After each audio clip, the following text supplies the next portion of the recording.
Queridos, abra a palavra do Senhor, 1 Coríntios, capítulo de número 1, versículos de 1 a 3.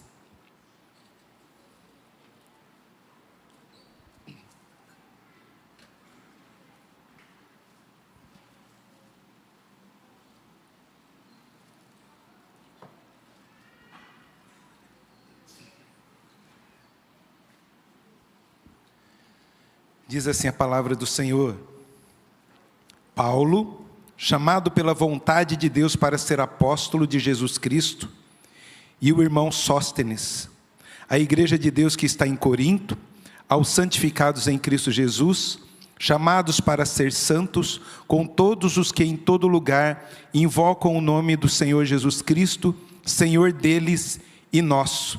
Graça a vós outros e paz da parte de Deus nosso Pai e do Senhor Jesus Cristo. Vamos ler juntos o versículo de número 2, essa é a base, a mensagem vai ser extraída desse versículo aqui. A igreja de Deus que está em Corinto, aos santificados,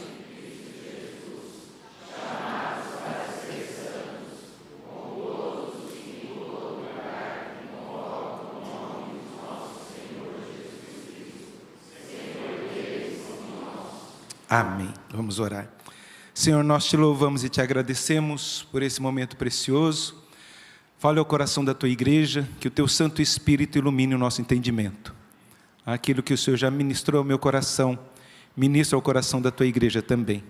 Instrua-nos nesta noite e que possamos sair daqui edificados e compreendendo a grandeza do Senhor, a maravilha do Senhor e o cuidado do Senhor para com a tua igreja.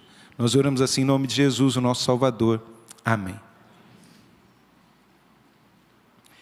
Queridos, gostaria de compartilhar com vocês sobre isso, sobre a igreja, que é esse povo de Deus.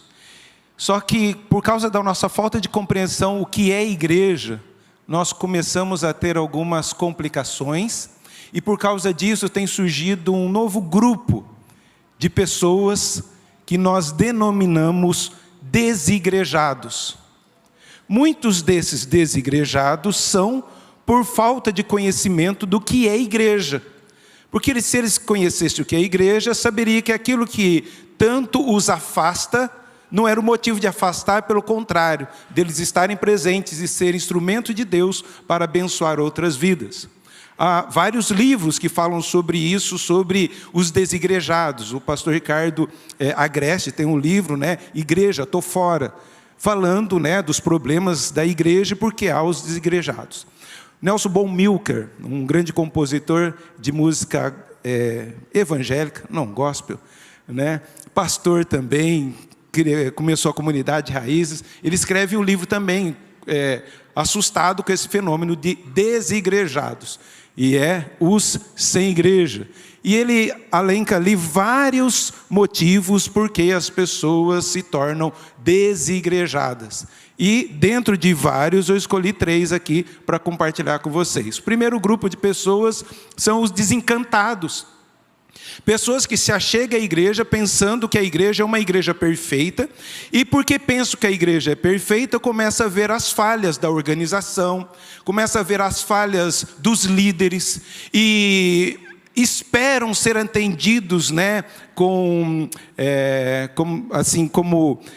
da maneira mais correta possível, mas como nós não atendemos as necessidades dessa pessoa, da maneira que ela quer ser atendida, ela desencanta e sai da igreja. Há muita gente assim, por falta de compreender o que é igreja, o que é uma organização, e que líderes falham, elas se decepcionam, saem da igreja e não querem mais saber da igreja.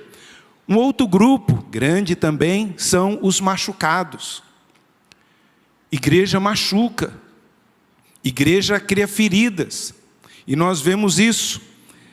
Pessoas que foram feridas em nome de Deus, que sofreram abuso espiritual, emocional, financeiro, sexual.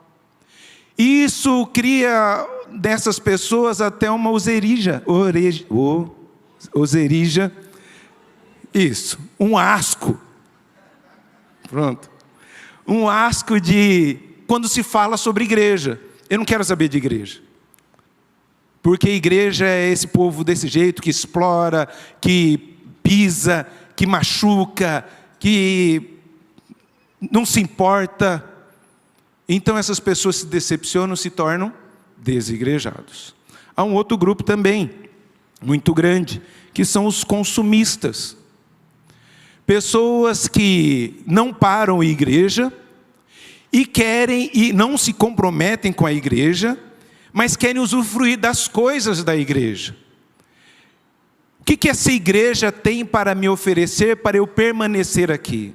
Elas vêm para consumir, para adquirir, para possuir. Elas não vêm com a mentalidade, o que eu posso servir nessa igreja? Como eu posso me dar a essa igreja? Como eu posso usar os meus dons, talentos, os meus recursos nesta igreja? Mas são pessoas de um mercado gospel fast food. O que nós vamos comer hoje? Hoje eu estou mais empolgado, vou numa igreja mais avivada.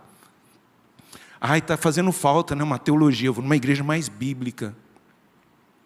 Hoje eu estou a fim de revelação, vou numa reteté aí e vamos ver o que acontece. Ou na internet, o que nós vamos assistir hoje? Nesse horário há várias igrejas.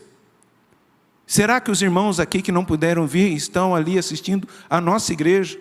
E aqueles, vocês que estão diante de tantos pastores maravilhosos, pregando nesse mesmo tempo, Hernandes Dias Lopes, não muda o canal não, Hernandes Dias Lopes, Augusto Nicodemos, e quem mais? Heber Campos Júnior, eu posso colocar aí, Roster, e muitos outros irmãos, mas pararam para assistir a gente. Mas a gente tem um mercado, e a gente vai zapeando até nas redes sociais, procurando um pastor ou uma igreja que nos agrade. E esse tem sido alguns dos problemas da igreja. Por que as pessoas saem da igreja? Por que as pessoas estão desigrejadas? É por falta de compreensão do que realmente é a igreja do Senhor. Eu, quando converso com algumas pessoas que se achegam à igreja, e elas falam assim, pastor, estou vindo aqui um tempo, quero me tornar membro dessa igreja. Aí eu brinco sempre, né? Falo, tem certeza? Falo, essa igreja tem problemas, a começar dos pastores. Não é isso? Tem alguns que já falei, a começar dos pastores, essa igreja tem problemas. Toda igreja é bonita nos 3 primeiros meses. Nossa, que louvor bonito. Nossa, os pastores dividem aqui. Nossa, tem uma escola dominical. Tem isso, tem aquilo. Mas depois a gente vai desencantando. Nossa, fulano vem aqui. Nossa, aquele pastor falou isso no púlpito. Nossa, aquela fulana fez isso. A gente começa a ver os problemas da igreja. As pessoas estão buscando igrejas perfeitas. E quando você conversa com algumas pessoas que não querem vir à igreja, porque elas falam, essa igreja de hoje eu não quero servir. Boa é a igreja primitiva. Aquela é a igreja que eu quero. A igreja primitiva, e nós nos lemos aqui, Atos 2:42. A igreja primitiva. Opa, vamos lá. Ora, naquele... não é isso não? Bem, vamos lá. Era Atos 2:42, não tem aí? Nós lemos Atos 2:42, não lemos? Era uma igreja perfeita. Até que ela começa a crescer. Em Atos, 3.000 pessoas se convertem.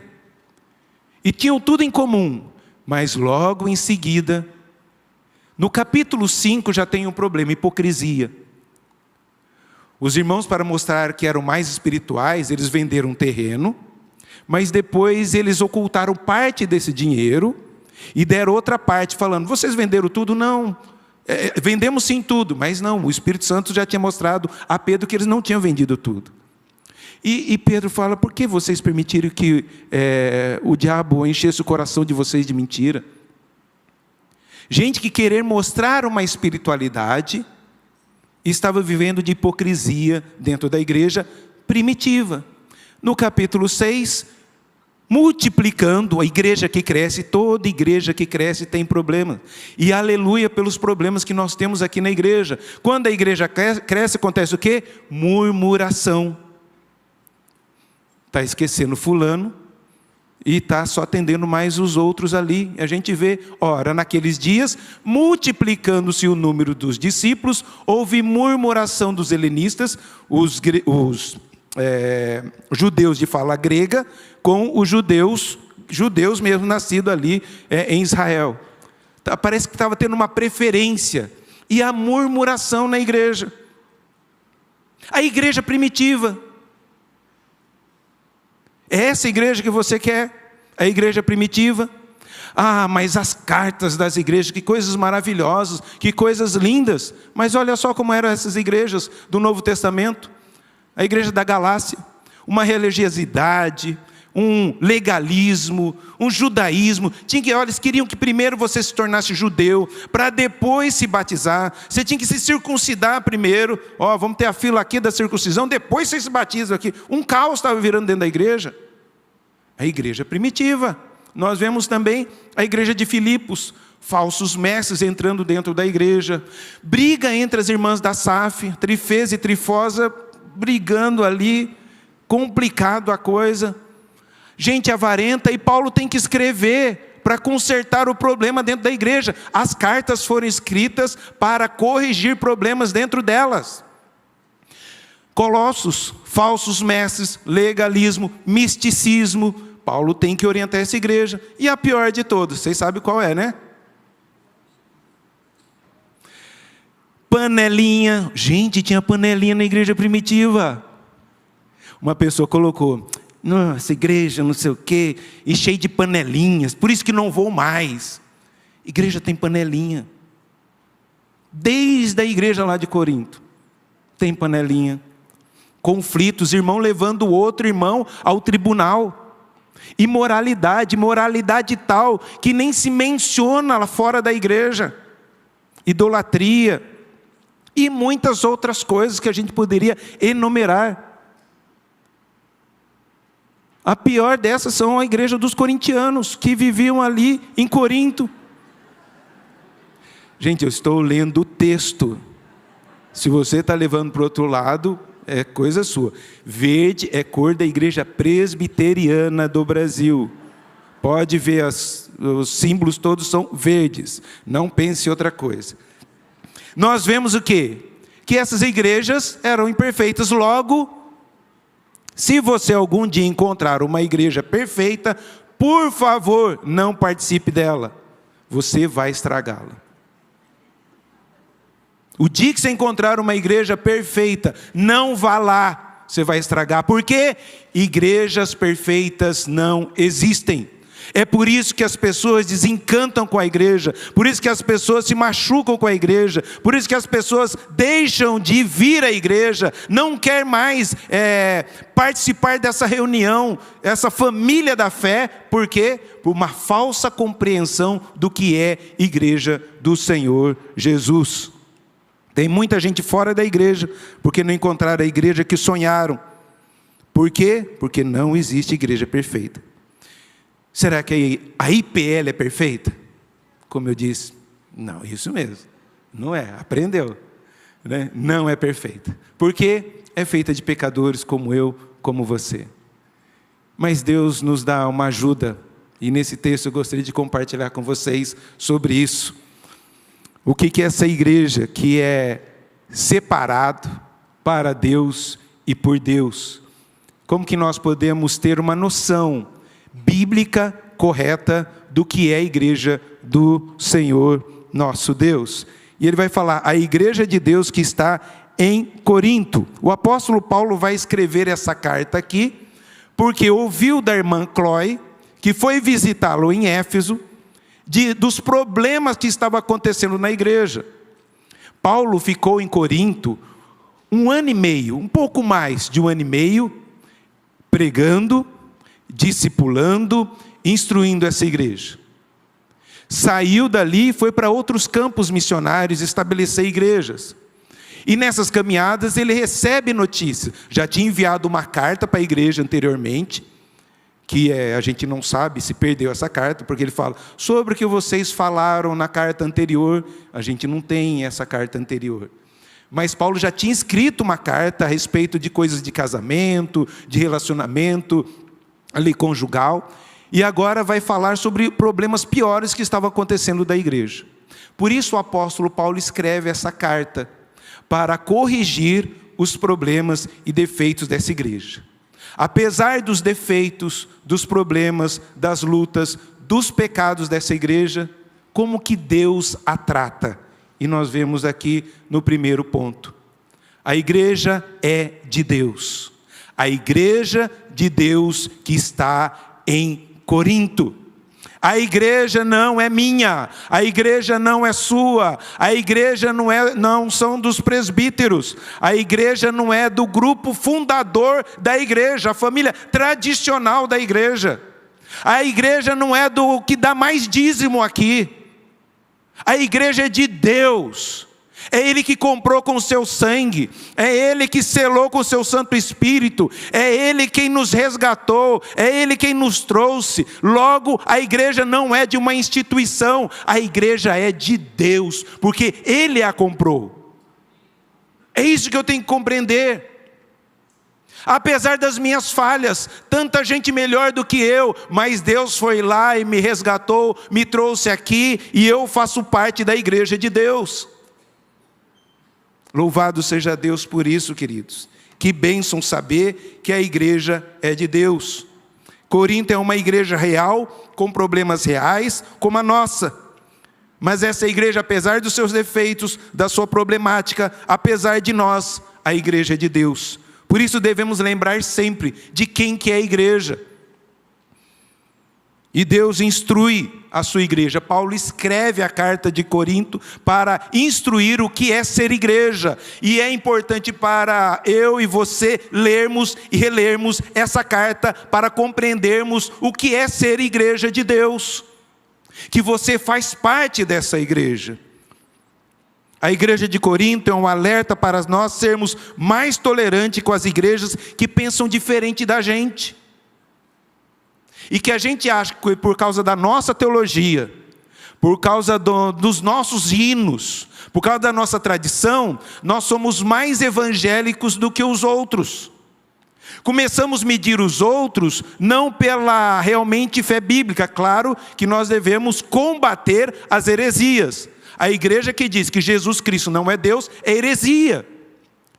Mas igreja, porque pintou a parede da igreja de preto, ela deixa de ser menos igreja do que a gente? Há movimentos dentro da igreja presbiteriana do Brasil de que igrejas que batem palmas é menos igreja do que a delas. Há igrejas que pensam que se usa paletó, é uma igreja séria. Se prega sem paletó, não é tão séria assim essa igreja presbiteriana.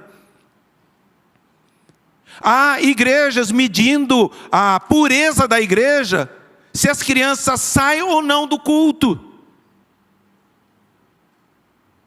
Começamos a medir, colocar uma régua para mostrar qual é a igreja mais pura, mais santa.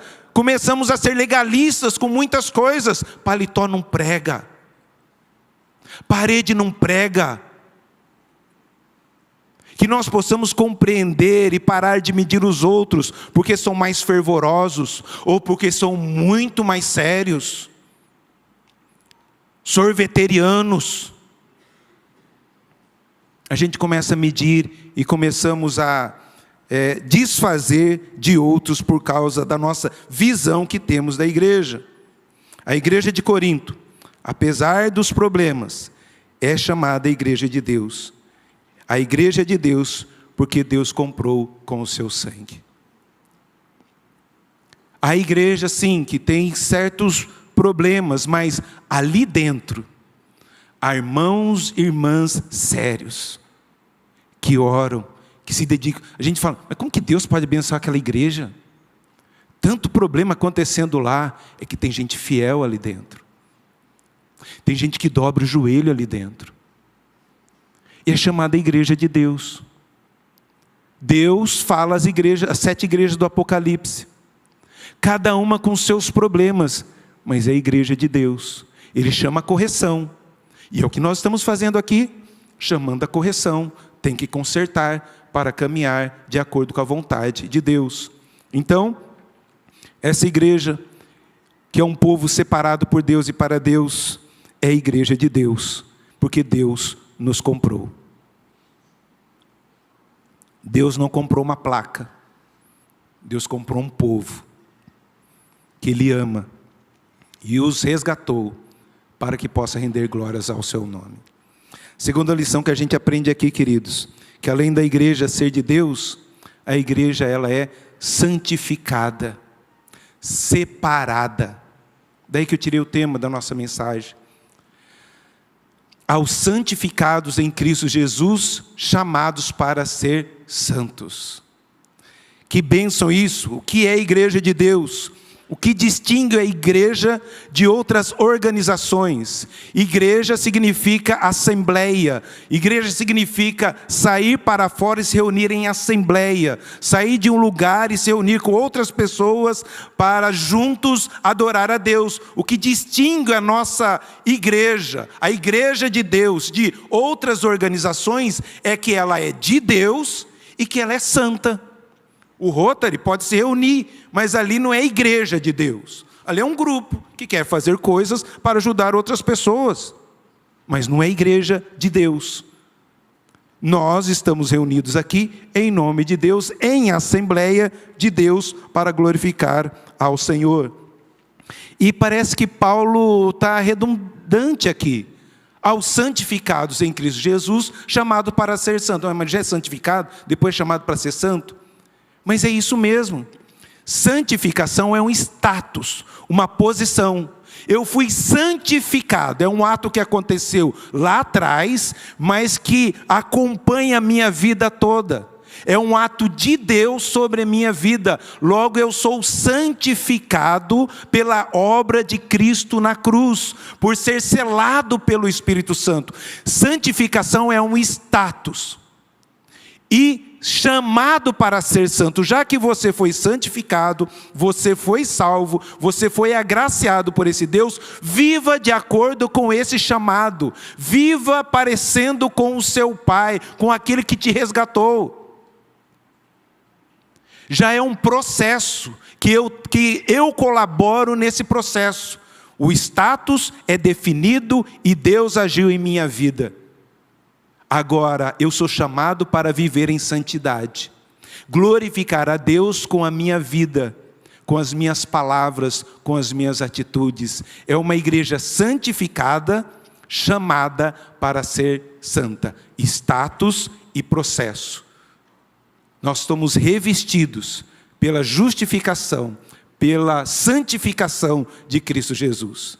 Não nos condena mais. Nós já estamos salvos, estamos garantidos, mas a evidência dessa salvação é a minha vida santa, é o fruto do Espírito, é a maneira que eu vivo dentro e fora da igreja. Deus nos chama a viver dessa forma. No Antigo Testamento, para a gente ter noção dessa santificação, a mesma madeira que fazia uma taça para o templo, fazia uma taça para a casa. Só que essa taça para o templo era separada, santificada, consagrada para um uso específico. É tirada de um uso comum para um uso específico, para a glória de Deus. Assim somos nós, feitos do mesmo barro que todo mundo aí fora.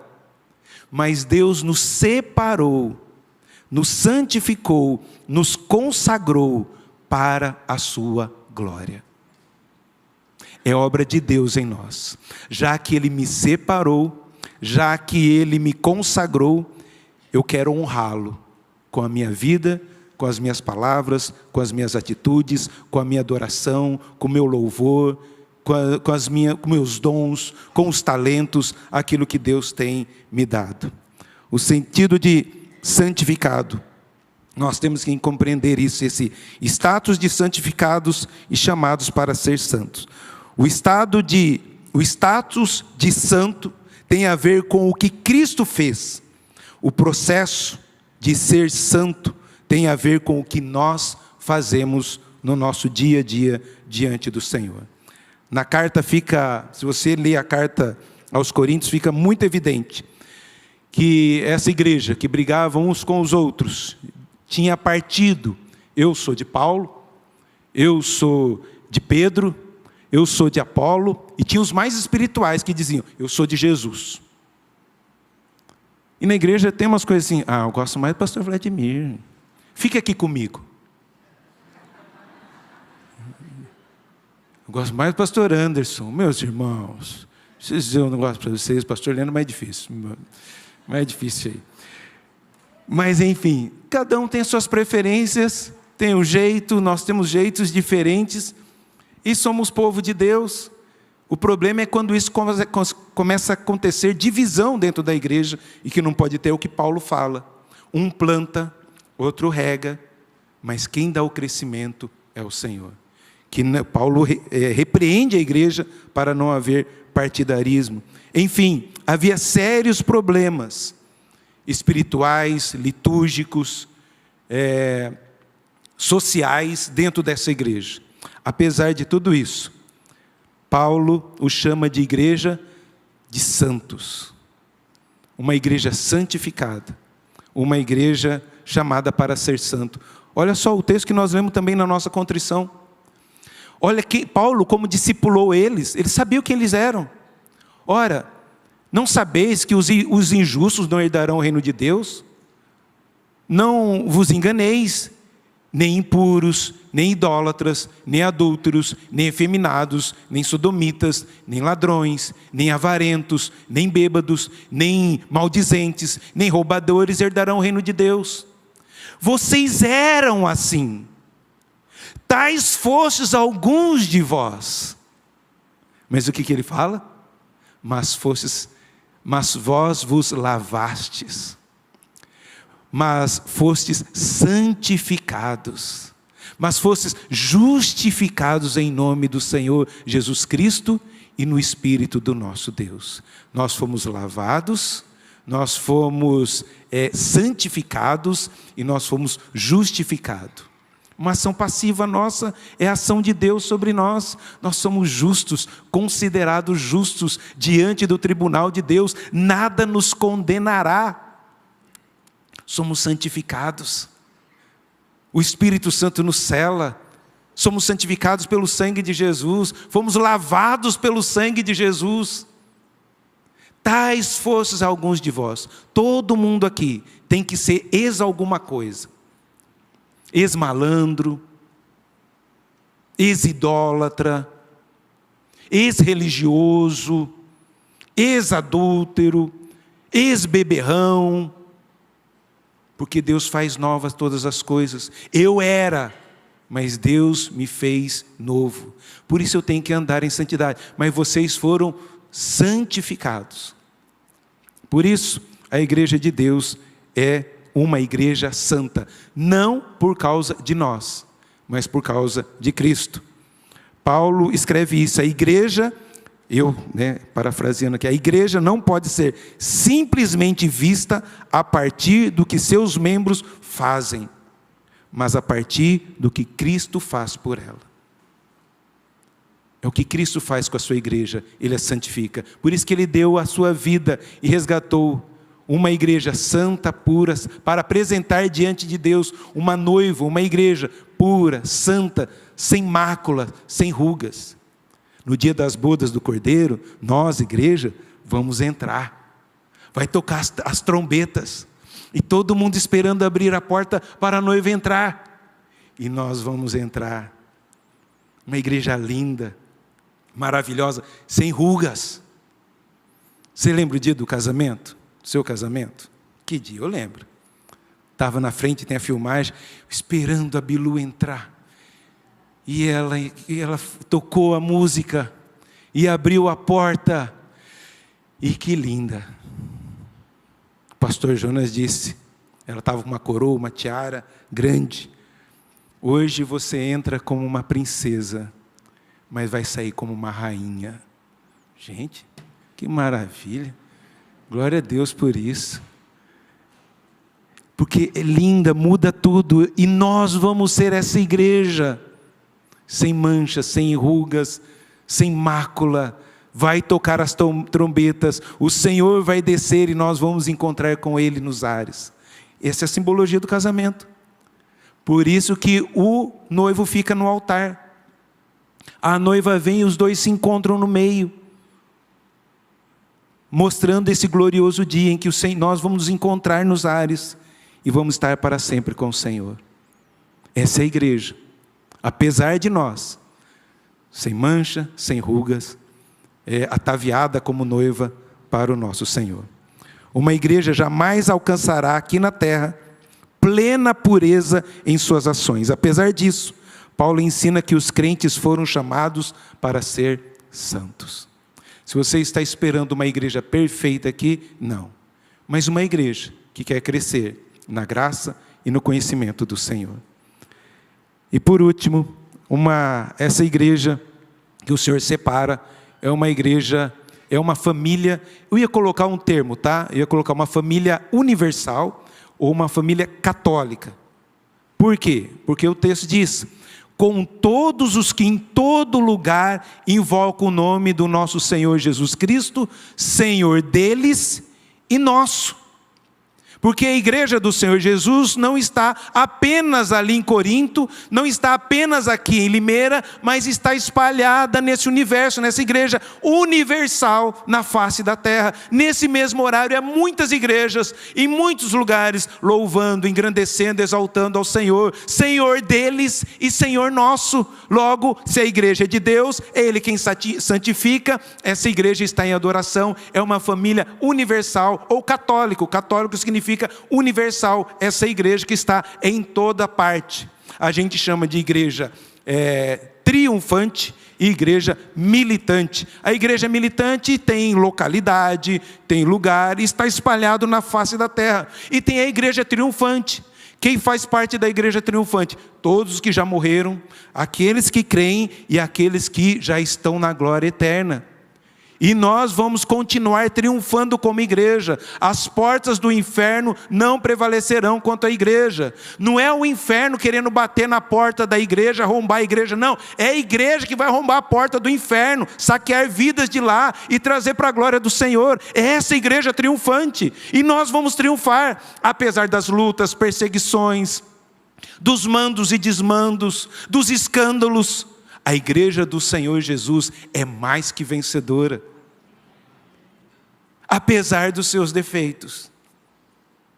Apesar dos seus defeitos. É a igreja universal porque ela está espalhada em toda a face da terra. Fomos chamados para ser santos com todos os que em todo lugar invocam o nome do Senhor. A igreja de Deus é maior do que a nossa denominação. É maior que a nossa igreja local. Ela é composta de todos aqueles que invocam o nome do Senhor. A igreja de Deus é universal. Se você está em Cristo, pertence a uma igreja, a uma família que está espalhada por todo o mundo. Jesus não é propriedade exclusiva de uma instituição. O Senhor é dono da igreja espalhado na face da terra. Paulo está dizendo ainda que o Senhor deles, os que invocam o nome do Senhor em todo lugar, e nosso, ou seja, Jesus Cristo, não é propriedade exclusiva de igreja nenhuma. É Senhor deles e Senhor nosso, é Senhor nosso e Senhor deles. Nenhuma igreja pode ter a exclusividade na apropriação de Jesus. Nós temos o verdadeiro Jesus. Nós somos a igreja verdadeira. As demais todas não existem, é seita. A igreja do Senhor está espalhada por todo lugar. E Paulo aqui coloca esses pontos maravilhosos, que quando a gente estuda teologia sistemática, estuda igreja, vai mostrar o que define igreja, que a igreja é una, santa, católica e apostólica. E aqui nós vemos que a igreja é una, porque é a igreja de Deus. Por isso ela é una. Ela é santa não por causa de nós, mas pela obra de Cristo na cruz que nos santifica. Ela é universal porque todos aqueles que invocam o nome do Senhor em todo o mundo, e daqueles que já partiram também, essa é a igreja católica universal. E é apostólica, não por causa de um indivíduo, não por causa de uma pessoa, de um líder, mas por causa do ensino. Nós seguimos o ensino dos apóstolos, perseveramos na doutrina dos apóstolos, por isso nós somos igreja santa, una, católica e apostólica. Essa é a igreja verdadeira do Senhor Jesus. E que nós possamos perseverar, sermos fiéis diante do Senhor. Para a gente refletir e sair daqui, queridos, compreendendo um pouco mais sobre o que é a igreja, e você não se decepcionar com, às vezes, de nós não sermos perfeitos, dos pastores não serem perfeitos, ou de algum outro problema. Que o alvo de você estar aqui é adorar a Deus e glorificar o Senhor. É que temos pessoas e vamos caminhar juntos com pessoas. Por isso, gostaria que você entendesse que igrejas não precisam ser perfeitas. E nós não somos perfeitos, mas elas devem ser saudáveis. Apesar de não sermos perfeitos, não vamos usar isso como... usar as nossas falhas, vamos buscar ter os problemas. Não, apesar dos seus defeitos, ela é saudável. O que faz uma igreja ser saudável? Correta exposição das Escrituras, administração correta dos sacramentos, administração correta da disciplina, uma igreja que disciplina os pecados, que repreende o pecador. É uma igreja saudável, mas imperfeita. Entenda isso. Nós não somos perfeitos, mas podemos ser saudáveis. Também, outra coisa que nós precisamos refletir nessa noite. Se eu conseguir, passa para mim. Não abandone a igreja por causa dos seus problemas, das suas imperfeições. Mas decida fazer a sua parte para construir uma igreja diferente. Que você nessa comunidade seja causa de união e nunca divisão. Que você ajude a igreja nos seus defeitos, usar os seus talentos para corrigir esses defeitos. Que dentro da comunidade que Deus te colocou, você possa ser um canal de bênção e não maldição. É para isso que Deus te chama a essa comunidade. Por que você vai abandonar a igreja? Há algumas pessoas que, eu não gosto da igreja por causa de tal coisa. Tá bom, busque outra. Mas não busca mais. Então eu acho que o problema não é a igreja. O problema é a pessoa. Porque se fosse a igreja, buscava outra.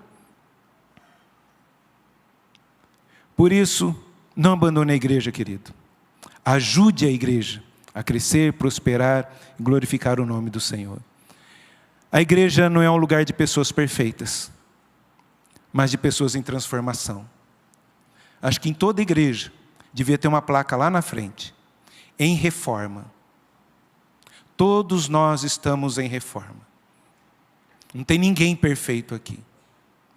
Perfeitos seremos no céu. Por isso saiba, quando você chegar aqui, você vai estar junto com pessoas que estão no comecinho dessa reforma, outros que estão bem no acabamento, que bonito. Outros que estão meio abandonados. Mas estamos todos em reformas. Não espere chegar aqui e encontrar a igreja perfeita, o pastor perfeito, o louvor perfeito, a doutrina perfeita. Esteja aqui para glorificar a Deus, o único, o digno de toda honra, de toda glória, de todo louvor, o Deus bom, perfeito, maravilhoso, grandioso, que resgatou a sua igreja, separou o seu povo para render glória, louvor ao seu nome. Que nós sejamos igreja de Deus, uma igreja santa e uma família que está espalhada nesse mundo inteiro e que um dia vamos todos nos reunir na glória eterna. Que dia maravilhoso, que possamos esperar esse dia. Vamos orar, que Deus tenha misericórdia de nós, queridos. Santo e maravilhoso Deus, aqui estamos nós, imperfeitos, pecadores, que carecemos da Tua graça. Obrigado porque o Senhor inspirou o Teu servo Paulo a escrever a essa igreja, mostrar os pecados dela, e consertar, ó Pai, tratar com esses pecados. A semelhança dessa igreja trata com as nossas vidas. Que possamos compreender quem nós somos diante do Senhor. Igreja resgatada, igreja santificada, uma família, como a nossa família, com seus defeitos, família da fé. Que o Senhor esteja trabalhando em nós e através de nós. Ajuda-nos, ó Pai, para que possamos crescer na graça e no conhecimento do Senhor. Sejamos maduros o suficiente para entender a fraqueza do nosso irmão, o pecado do nosso irmão. E que nós possamos ser canal de bênção e não de maldição. Que nós possamos proferir palavras que venham abençoar e não amaldiçoar. Palavras que venham unir e não desunir. Livra a nossa igreja de escândalos, ó Pai. Livra a nossa igreja de pecados que desagradam ao Senhor. Livra a nossa igreja, ó Pai, de arrogância, de presunção, de hipocrisia. Que sejamos igreja verdadeira diante do Senhor. Abençoa-nos, ó Pai. Se alguém aqui tem pensado abandonar a Tua igreja, que eles possam refletir nessa noite e compreender o que eu posso fazer para abençoar essa igreja. Aqui estamos nós, ó Pai. Fala ao nosso coração a cada dia. Em nome de Jesus oramos. Amém. Glória a Deus. Vamos cantar ao Senhor, o coral vai cantar. E vai ter uma parte que o coral vai cantar, eles vão dar as mãos. Eu gostaria que, nesse momento, você se colocasse em pé, tá bom? É isso, né, coral? Dá as mãos, coral. Então, tá bom. Então, quero convidar o coral, quero convidar também o Rosivaldo, que no final a gente vai tocar o Amém Tríplice com o coral aqui, presente. Presta atenção na letra, tá? É tudo que nós estamos falando aqui sobre a igreja, a vinda de Cristo, as nossas lutas, nossos problemas, que colocamos aos pés diante do Senhor.